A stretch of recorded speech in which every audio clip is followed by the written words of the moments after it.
Our government lies to us.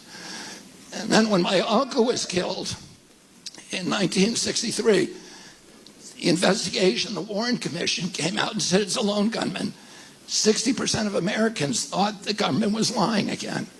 And in 1973, the Pentagon Papers released 26 volumes that showed 10 years the government had been hundreds of government officials have been systematically lying to us. And Americans suddenly said, oh my God, a majority of Americans, the American government, a democracy, lies to its people. And today, we all know every time we see a government official on TV, whether it's a president, a vice president, or anybody else, our assumption is, isn't it, that they're lying to us?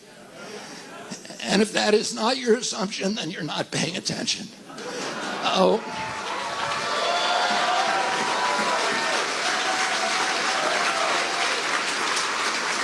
A lot of times, reporters will say to me, you know, you're telling Americans not to trust their government. If you get the presidency and no American trusts you, how are you going to govern? And I say to them, because I'm going to make the government trustworthy.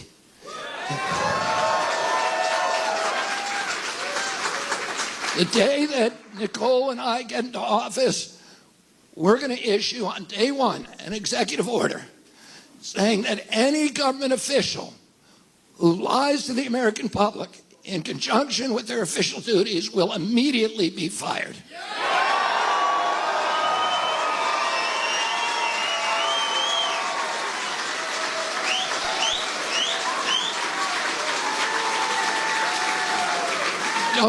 Don't you want a president who's going to not lie to you no matter what?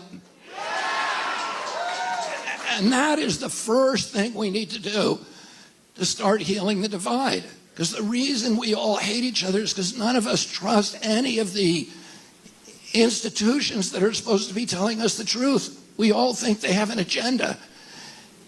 And it's either a Democratic agenda or a Republican agenda. We don't trust the enforcement agencies anymore because they're lying to us and they're taking sides. We don't trust the press anymore.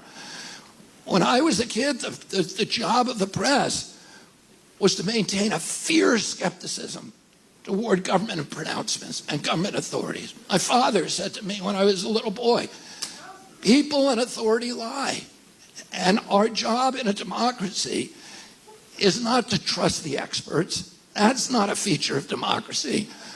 Our job is to respect people in power who are leading us, but to always question what they say to us. That is the job of a